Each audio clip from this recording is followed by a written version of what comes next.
May Day. Happy the beginning of the second 100 days. That's right. I'm sorry, ma'am? Started with a blast. It did, didn't it?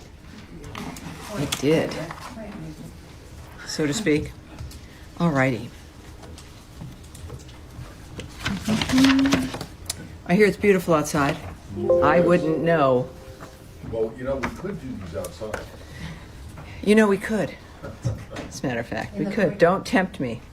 Lincoln Memorial's close. It is, and then that beautiful garden atrium area that no one's in at the C Street entrance of this lovely building with a lovely statue. I'm recommending tables and umbrellas and chairs, vitamin D. Be a lot of that. All right, you guys. So thank you all very much for being here. Happy May. May Day, celebrated in a very different way in my world than the usual May Day. But yes, thank you everyone for being here. We do have an announcement here at the top as well. And let's get started, and then I'll be taking your questions. I won't answer all of them, but I'll be certainly taking them. We're going to try. That's always my effort. All righty. So as President Trump passes 100 days in office, he continues to deliver for the American people. President Trump has nominated, and the Senate has confirmed, more key foreign policy leadership positions in his first 100 days than during the same period of any of the last 4 administrations. On Tuesday, Tillman Fertitta has been confirmed by the Senate as our new ambassador designate to Italy and San Marino. Yesterday afternoon in the Oval Office, Secretary Rubio swore in Warren Stevens as the new U.S. ambassador to the United Kingdom. Thomas Barak also took the oath of office yesterday as the new U.S. ambassador to Turkey. And David Perdue took the oath of office yesterday as ambassador to the People's Republic of China. President Trump selected each of these talented individuals as his ambassadors to advance U.S. priorities in each of those countries. Yesterday, Treasury Secretary Bessent also announced the signing of a historic agreement to establish the U.S.-Ukraine Reconstruction Investment Fund. This economic partnership marks a significant milestone in U.S.-Ukraine relations. This initiative will attract private sector investment, create jobs, develop secure supply chains, and drive economic growth, providing a solid foundation for Ukraine's recovery from the war. President Trump envisioned this partnership between the American people and the Ukrainian people to show both sides' commitment to lasting peace and prosperity in Ukraine. With that in mind, President Trump and Secretary Rubio have identified Ambassador Julie Davis to serve as the chargé d'affaires in Kyiv during this critical moment as we move toward a peace agreement to stop the bloodshed. Ambassador Davis is a distinguished career member of the Senior Foreign Service, holding the rank of Minister Counselor. With a robust background in international diplomacy, she has served in pivotal roles over the last 30 years. Ambassador Davis is currently serving as the United States Ambassador to Cyprus, a position she has held since February 2023. This moment in time is one that calls for the department's best, and Ambassador Davis is the President and Secretary's choice. Also, a quick point of personal privilege. In 100 days, I and the spokesperson's office have had 100 press engagements. This is on top of the Secretary's unprecedented transparency in interviews, gaggles, and other press. The Trump administration is, as we now can tell, the most transparent administration in history. And this matters because it allows the American people to not just see what's going on, but which they of course deserve, but to be a genuine part of it. It's also a reminder to all of us who is in charge here. The American people tapped President Donald Trump to represent them in this historic endeavor. And with that, I will take as many of your questions as I possibly can. Yes. You want to do yeah, well, let's do it. We'll talk to Andrea Mitchell. Yes, ma'am. Would the Secretary consider a request from the President that you replace Mike Walls temporarily or in another fashion, if that is something that the President thinks would be good for the country? Is that something that the Secretary would consider? I'm not going to jump ahead of thinking what the Secretary might say or do in any context. What we do know is that the president is, in fact, the one who is running this country. It is his leadership and vision that has set the tone and the trajectory and the policy. He has put together a cabinet that understands and operates within a commitment to the nature of the president's vision.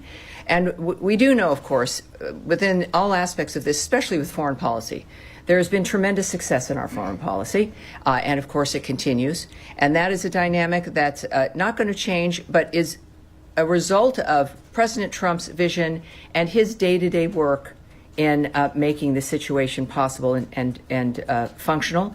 And of course, I would say certainly with what we've done in 100 days with getting people to the table, the nature of what is happening with the Houthis, the fact that Iran is at the table, it is a tremendously successful foreign policy, and whatever the president decides, it will be successful. Tammy, All right, now, so we've got a lot of activity down here in the first row. Something that's just come out from the president. Yeah. All right, great, You already terrific.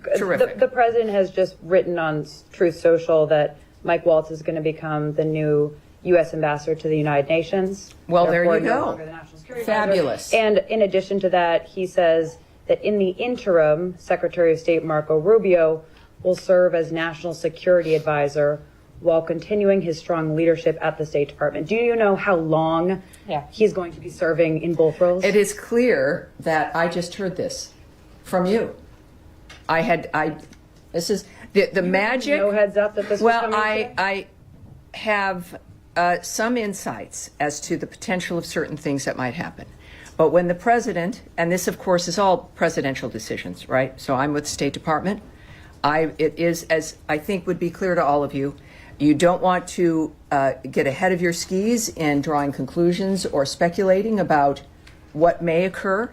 And you can have a general sense of what's possible, and then you see that manifest usually. But I think the one thing I've learned is that things don't happen until the president says they're going to happen. So the fact that is, which was obviously Truth Social. Yeah, so that is the miracle of modern technology and the social media. So that is an exciting moment here. I think that, as I know Secretary Rubio, this is a man who, as I think you all know, has worn several hats from day one in managing the nature of what's happened here at the State Department, at USAID. And it is he's someone who is well known by the president. The president makes perfect assessments about who would implement his agenda. And in this case, he's chosen certainly the secretary and Mr. Waltz to facilitate his agenda moving forward. Not entirely surprising, I have to say, and good news for the American people. You said you had some insights that this might happen. Could you just well, I elaborate think on that a little bit? no, I can't. But thanks for asking. Do you have any? How from the insights that you do have, knowing the secretary Sure. and knowing this building, how do you see this working, and what advantages do you see with Secretary Rubio's experience in this new role? Well, and also his experience certainly in the Senate for so long. He knows everyone in the city. He knows how the city and how the departments, how the government works. He has a great connection, certainly with, as a senator, with his constituents here in this building, with the people who work in this building, and with the American people now as they get to know him. So his experience also, really, we've seen him be at the White House several times a week. His close working relationship day to day with the president happens for a reason, because they work well together. They clearly have been in an environment where they've gotten to know each other very well. And we've seen the secretary operate we have to admit, these last 100 days, it's like hanging on to a freaking bullet train. I mean, it is a fast dynamic with people who have a journey that is set with a goal that has been determined. And it's staffed with men and women who understand what the agenda is and how to get it done. Now, this is obviously the president knows everybody in his cabinet, and all those cabinet members have staffs, and every department has people that he gets to know and that make a difference in how the departments work. So when we think about how is Secretary Rubio going to do this, well, it's like, how does President Trump run the United States? You have people around you. It's not just you, right? These aren't single individuals. working every day and you pulling the levers. It's about managing people. It's about assigning people to the right roles, as the president has just done. And if anybody can do it, certainly with the secretaries, I've gotten to know him, it will be Marco Rubio. So, Tammy, All right, now, were you finished in the sense of When you get to second? this, I did want to ask you about the Houthis, because Secretary Hegseth had a very sharply He did. So worded let's do this. If are you warning. going to continue on this line? No, we're going to move on. All right. So we've done 3 and 4, and I know. Look, this is and you are going to be all writing stories. I'm going to be fascinated to read. But I think that's pretty much as I can say about the nature of what's going to happen from this point forward today. And so let's go ahead with Andrea and see what else. The Houthis. Presumably, Deputy Secretary Lando would step up to the daily management here at State. Is this a temporary? The Secretary Rubio is a very involved, energetic man. Many of you have traveled with him. You see what he's capable of. The American people have seen it. And there's been no point where there is a question about whether or not he could do something or how is he going to manage it. So there's no question about that. But he's not a man who does things in a partial way. And he would not have accepted an assignment if he didn't think he could do it. And he's, of course, working both. With that said, I can tell you that the other leadership in this building, as a newbie to politics, are remarkable. And certainly Deputy Secretary Christopher Landau, never met him, never knew him. And he chairs certain meetings. You see him in the hallway. This is a man with an extraordinary experience, cares about the individual, has a terrific sense of humor, it asks all kinds of questions, and is one of the most transparent people I've met. He's also very, very good at his job with the diplomatic aspect and moving policy forward. He's a remarkable person. And I think you will, whatever had happened today, you would see more of him. And there's dozens of people in a framework of leadership in this building that have made me comfortable to accept this job, to be in this job, to speak to you in this manner. And the Deputy Secretary is one of them, but there are dozens of others as well who I have faith in. Kissinger model, who is the only other president that I know of who has done both the State Department and... Well, I guess we're going to have another one. All righty. Now, Matt, let's go. No, wait. let them go. Oh. Because I don't think you're going to have anything to say. Based on the insight that you have, do you have any indication when Secretary would have received the call from the president this morning, last night? Anything? No, I can't reveal the nature of the details of any exchanges like that. Can I just All right. So now, yes, back to you in a moment. Subject. Matt is. You're not ready? He's relaxing at this point. All right, that's fine. That helps me know where we need to go. Yes, go ahead, dear. Can you help us understand why this reshuffle is happening, or what it says about the administration's policy priorities that these moves are taking place? I think what it says is what his first term said to people, is this is a man who is very active, day-to-day, involved, knows what he wants to accomplish. Things also sometimes change. I'm not going to guess at the decisions President Trump makes. What we do know is the results of those decisions. And I've said a few times in this room, as people try to look at the minutia of necessarily the why or how many of one thing or a piece of gossip in a newspaper, that what really matters is the end result and what gets delivered. And I think that it is for all of us, whether it's any kind of business, is being able to be flexible in a dynamic, in a moment when you feel the need to be flexible. Clearly, this is the president's decision, and he made it for a reason, and I trust him, and the American people will see the results. All right. Yeah, go ahead, please. Now, right after him now, we'll continue, sir.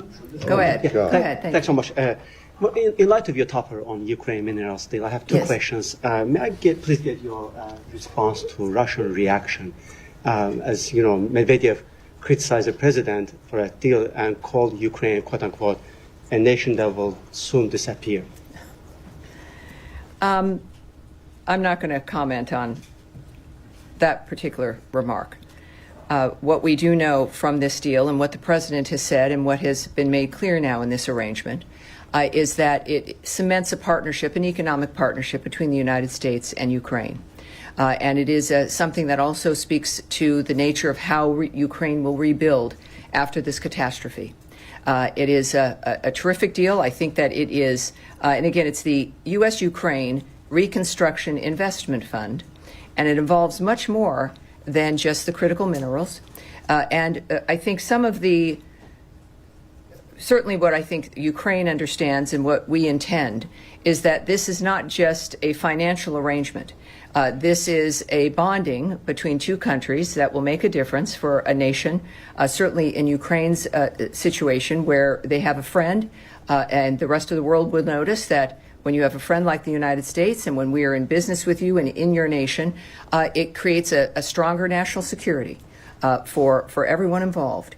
And certainly in this case, when it comes to the profits that are generated, that is then reinvested into Ukraine for the rebuilding dynamic that is going to obviously have to happen. It's a time where, as the secretaries noted just a few days ago, as I mentioned to you, as a matter of fact, on Tuesday, that it's time for both of the nations involved in this conflict to come up with concrete proposals about how this conflict ends.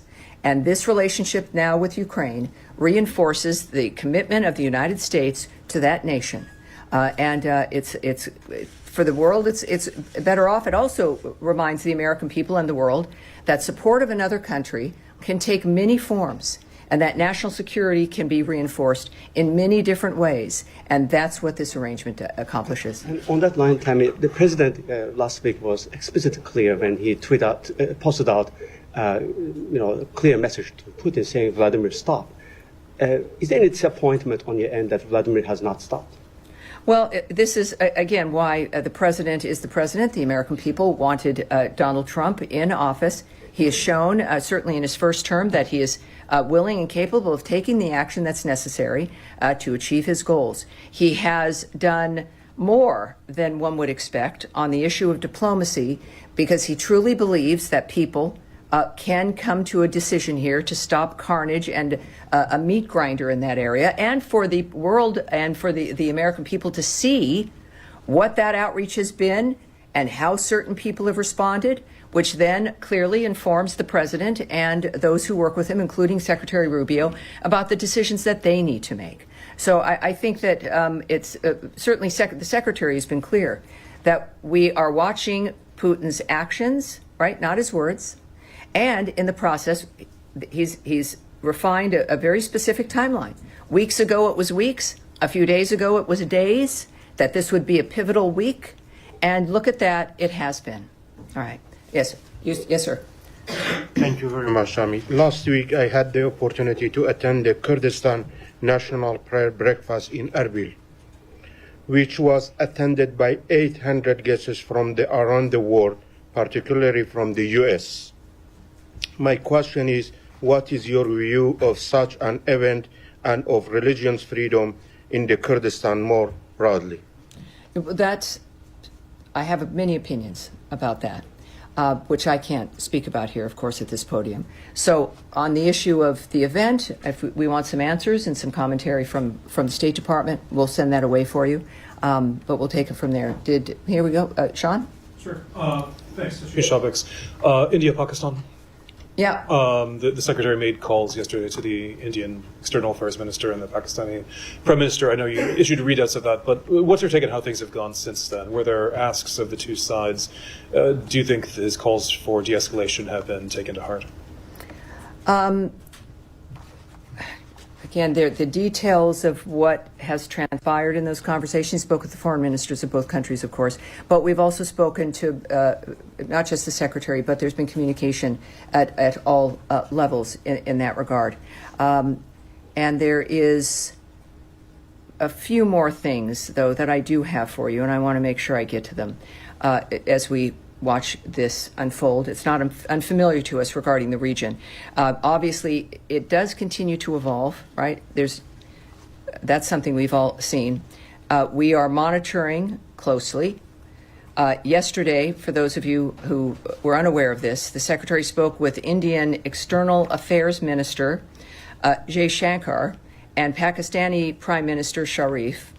As the President articulated to Prime Minister Modi last week, the United States stands strong with India against terrorism, and Prime Minister Modi has our full support. The Secretary encouraged both countries to work toward a responsible solution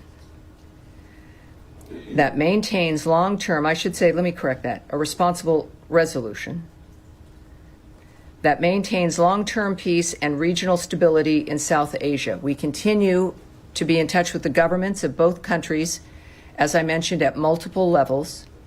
And that's what I have for you in the sense of the general overview after those phone calls. You want to follow up on that? And we have, I see all of you. We'll continue. We'll continue. But just to follow up, and they said that there's been since then. I mean, the calls to de-escalate. Do you think those are being heeded? And are there particular asks, particularly of the Pakistani side? I know that all I can say is that, and what has been conveyed here, is that there's constant involvement. This government is in constant communication. We are asking for a responsible resolution from both parties, and beyond that, there's nothing I can give you any other details. But we're involved. All right, now you had some other. All right, back right there. Thank you, China. Two questions, one on Syria and the other one on Iran. I'm sorry, please, one at a time, please. Syria and Iraq. Yeah. Iran or Iraq, please. Yeah. All right, now, please, let's not, I know there's a lot of, this is a room where many of you are reporting for certain regions and for certain countries. There is a lot of passionate things going on. These are existential issues. I'm in a position where I think many of you know me to some degree, where the decorum has to be maintained for us to be able to have these kinds of conversations. And I want all of you to be in here. And I want all of us, as much as we can, to speak about these issues. So please be patient. And sometimes people leave here unsatisfied. Other people leave here early because they're unsatisfied early on. But we are doing our best, and I'm representing an entity that is working constantly on the issues you all care about, and that everyone watching around the world cares about. So let's proceed here. Yes, sir. Now, let's not continue with the interruptions. For the sake of your colleagues, let's take some time and allow your colleagues to participate here. Thank you. Go ahead. Thank you so much, Tammy. Let's start with Iran. Today, the Omani foreign minister announced that the fourth round of the indirect talks with Iran has been postponed. Can you confirm that it's postponed or it's cancelled? And then what do you have to share on this with us? And the second one, do you have any reactions about the sectarian violence against the Syrian Jewish population, with 2 days of deadly clashes near Damascus? Has left over 100. I can speak to both of those. This is what I can say about Iran, is that the United States was never confirmed to be participating in a fourth round of talks with Iran, which people had believed were Saturday in Rome, despite what there had been some reports. The timing and the venue had yet to be confirmed. I think, again, I would say this is a fluid situation, and I'm obviously saying things to you that are somewhat indistinct, but we expect another round of talks that will take place in the near future. So those details, that's what I have here, is that's what I can tell you. And we aren't, though, going, of course, as you might imagine, going to get into the details of any of the negotiations themselves. So and that was about, of course, the sectarian violence in Syria. Yes. So let's get to this here. We, as we always are in these regions, we're closely monitoring, so we're aware of this, to say the least, including the recent violence against members of the Druze community. So that we are watching that for sure. We urge the interim authorities to hold perpetrators of violence and civilian harm accountable for their actions and ensure the security of all Syrians, every single one of them. And it is, that's all I can say. That's all I can say on that. All right. Go. Yes, sir. Thank you, Tammy. Two questions for you. Number one, Trump administration, first term and second term, is a foundational part of foreign policy. We'll talk to anybody, whether inviting the Taliban to Camp David or Kim Jong-un or Putin or whoever. It's no secret the Syrians are here in the States for talks with a lot of people. Why is the Trump admin kind of tiptoeing around the subject of meeting with the Syrians this week? I don't think it's about tiptoeing. I think it's about what's appropriate. I can tell you that Department of State officials met on April 29th with the Syrian interim authorities in New York. But just like any meeting with anyone, we're not going to tell you the details of that. As a general matter, some of you might not know, but we don't comment on private diplomatic conversations. That would kind of ruin the point of them. We continue, though, we can tell you, to urge the interim authorities to choose policies that reinforce stability for Syria's citizens, assure peace with Syria's neighbors, develop Syria's economy, and result in good faith cooperation with the international community. And any future normalization of relations or lifting of sanctions, as an example, which we are asked a lot at this podium, will depend on the interim authorities' actions and positive response to the specific confidence-building measures we have communicated. And those are that they should fully renounce and suppress terrorism, exclude and remove foreign terrorist fighters from any official roles, prevent Iran and its proxies from exploiting Syrian territory, continue taking steps to verifiably destroy Assad's chemical weapons, assist in the recovery of U.S. and other citizens who have been disappeared in Syria, and ensure the security and freedoms of Syria's religious and ethnic minorities. I appreciate you That's it. confirming the meeting. Thank Humaira. you. Yes. Thank you, Tammy. I actually have a follow-up on that. So Okay. those were the demands that U.S. basically sent to the Syrian interim authorities. And then they sent back in writing a response saying, we have done some of these things, and then we're working on other things. So what is the U.S. assessment at the moment on Syrian interim authorities' progress? And was there any... because they want a clear roadmap for permanent sanctions relief. Was that somehow like discussed in that meeting, and did you guys give them a clear timeline on when that would happen? Obviously, I can't tell you that, but you got to ask. I understand that. Look, I think we can all determine what the framework is and if it has been met when there's action. So I don't want to. I can't say what I was just going to say. Because I know I could, but I won't. I shouldn't. So there's things you can do, and then there's things you should do. So it does sound like the U.S. is not that satisfied. Do not draw conclusions, which sometimes people tend to do. My point is that if you're wondering, when our requirements, of which I've detailed some of, are met, you will see action from this government. If there is no action from this government, we would have to presume that that certain things haven't been met yet. As far as to what was discussed in New York, that can't be discussed. I certainly have not been told what the details are of that particular meeting, and if I was, even though you're wonderful, I would not share it with you. I'm sorry. All right. Yes, sir. Yes, sir. Yes. No. But yes, in the white shirt. Yes, sir. I'll move to Gaza if you don't mind.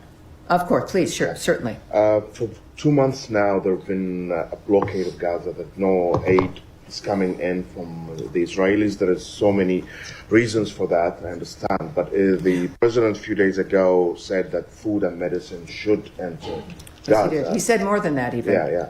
But the Israelis are not, doesn't seem that they are listening yet. I mean, food is still not there. There is a lot of signs inside Gaza, according to a lot of international organizations, a sign of famine growing in Gaza, fear of famine is growing in Gaza. But the administration is doing more to push or pressure the Israelis to allow. Obviously at this point, we've, as I've noted, we've always, we have a policy. We want the aid to resume. We want humanitarian supplies and assistance to resume, as long as it can be safely moved in and there's no looting and people aren't getting mugged and it's not being stolen. And I mean, there are some standards about when you're going to send somebody into essentially a war zone. And I don't think that's a very high bar. At the same time, what are we doing? Well, the President of the United States is engaging in this as well. We have wonderful envoys, people who have changed the world and saved people's lives and get the impossible done.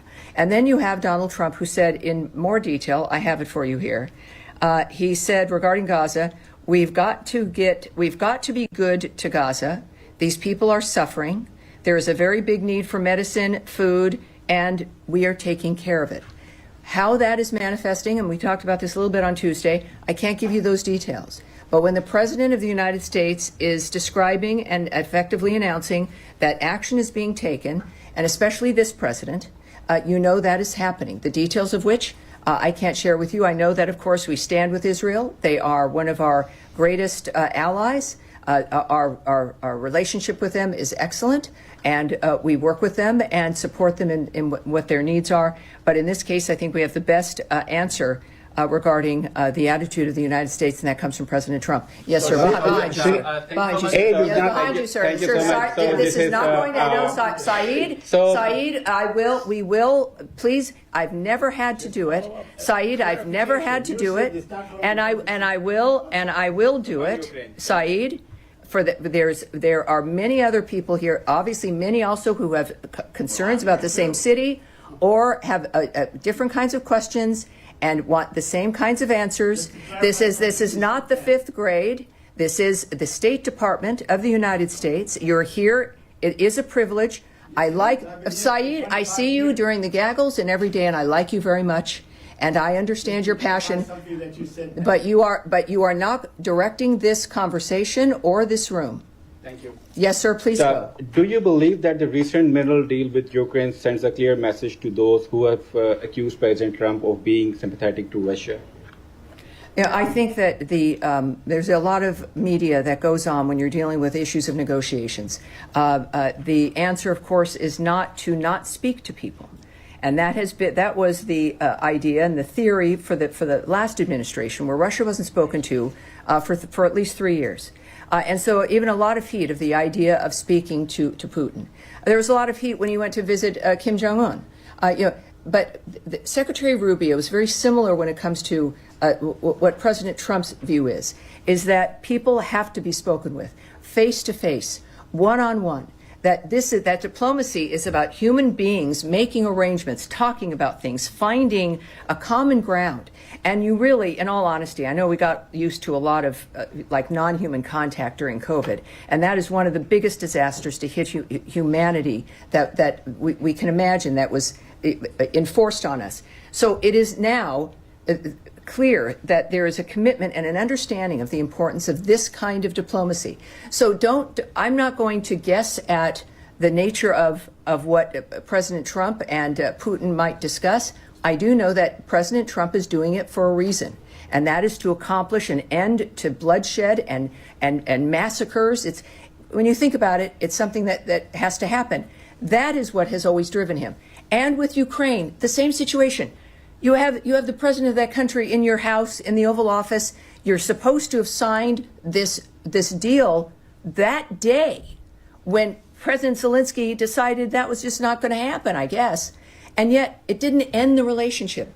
They meet in Rome. They sit down with each other. And then this happens again. We know this is important to all of us and to those men and the women as well involved in these negotiations. But it is something that is with a goal to solve something. And I don't think we should look at the minerals deal as a statement about Russia, or if you talk to Putin on the phone, it's not a statement about something else. Trump has been very clear about his mission, and that is how we should look at through that lens. All right, yes, Andrea, again. Just a quick follow-up on that.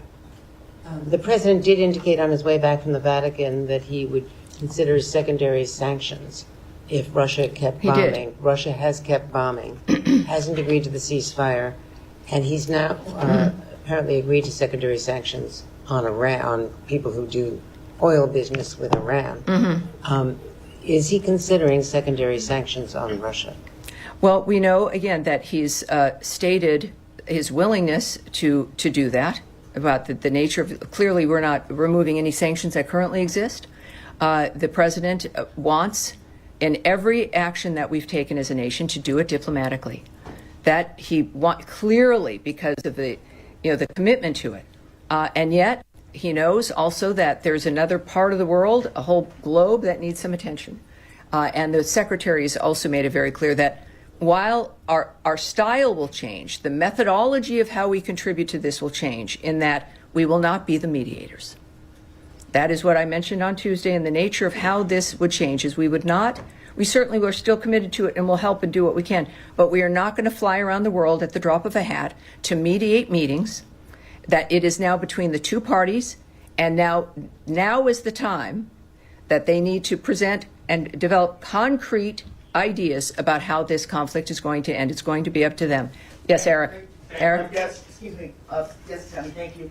I wanted to ask, so many times in here we're asking about the day-to-day things, but since we just passed 100 days of the administration, if you could describe kind of writ large what you think the biggest accomplishments of the administration have been on the Russia and Israel fronts, and also what you see as the biggest challenges at this point. Well, I think it's very simple. It's the fact that the parties are talking. In every single dynamic, the parties are talking. And that is an accomplishment no one else has been able to do. I think this reinvestment fund, this deal that has just been signed, is so critical in that it is going to be generational, and it will make the difference for Ukraine at every stage, and provides a kind of national security that nothing else really could when it comes to the way the world views Ukraine. So I think getting them to the table, changing the idea of the world of what's possible, and this critical minerals deal are three really very big things. Challenges? All right. Saeed, would you like to say something, sir? Thanks for your patience. Thank you, Eric. I just wanted to follow up yes, sir. For you to clarify. Yes, sir. You said that aid was not going in because of security issues that they No, cannot I said provide. that we want the aid to go in and support humanitarian aid, Right. as long as Right. there are guarantees regarding looting and safety, and all. I think that's reasonable. Okay, yeah, I understand. I Yes. just want you to confirm that that is the reason. Well, I'm not saying, no, I'm describing our standard. Right. I'm not giving you a reason for something, sir. Because in the past, when the war was full scale, let's say before the ceasefire, aid was still going in, and security was provided for the aid to be distributed properly and so on. So there is basically, like a pattern for that. There is a system and agenda for that. Yeah, yes. That's all I wanted. I'm sorry if I seem to Well, no, interrupt you, I appreciate that. Thank you. Yeah. But it's important to know that I will manage the room Yes, absolutely. in any way that I need to. And I really don't break my heart for needing to do it in a way that I prefer not to. In the back, sir? Yes. Yes, sir. Yes, you. There are 9 wrongfully detained U.S. citizens in Venezuela. Their families are asking for engagement, or at least that the administration do something to get them back. Is it true that Special Envoy Claver Caroni is engaging directly with the Maduro regime for some kind of exchange, maybe Venezuelans in El Salvador for these 9 U.S. citizens, or what is the engagement? Well, I cannot speak on any alleged or real diplomatic efforts of what's happening, and certainly not just that situation, but any other situation either. Yes, dear. Thank you. Related to 100 days, so wrongful detention. Yesterday, the Secretary, he said, quote, the first 100 days of the 47th presidency, 47 wrongfully detained Americans have been returned to the United States thanks to the president's leadership. I just wanted to ask whether he was aware that wrongful detention is a specific determination made by the State Department, and that it involves looking at the criteria within the Robert Levinson Act to determine whether a case of an American detained abroad is wrongful detention, or whether that term, wrongful detention, has now changed under this administration to encompass a bigger group of Americans detained abroad, even if they don't fit that criteria. Well, I believe he has a tweet out that refers to 47 unjustly detained Americans. And so that's what I'll speak to here. And that is, of course, a correct number. It will be higher, I believe, soon, including in Afghanistan, Russia, and Venezuela, through diplomatic efforts. These are huge wins for the United States. And it is because of President Trump's leadership. What we can also tell you, I think this happened, was it yesterday, I believe? I'm pleased to report that President Trump has secured the release of another U.S. citizen, Yoris Zankovich, from Belarus. Since President Trump took office. He was released on April 30th and returned to the United States. We want to thank, of course, the government of Lithuania, who remain incredible allies and who have offered critical support to our efforts these past few months to bring more Americans home. All right. Thank you. And yes, sir. A follow-up on Iran. The Iranian foreign minister has just tweeted that together with the Omani and U.S. interlocutors, we have decided to postpone the fourth round of talks for logistical and technical reasons. Can you confirm that the reason was logistical? Well, I can't confirm the details, or nor would I speak to what someone in Iran might tweet, no matter their position. But again, I said earlier, and I'll repeat it, that the United States was never confirmed to participate in a fourth round of talks anywhere. The timing and venue, there could be one in that it would take place in the near future, but we won't discuss the where or the when. So it's what the Russians would say, or what the Iranians might say, or anyone who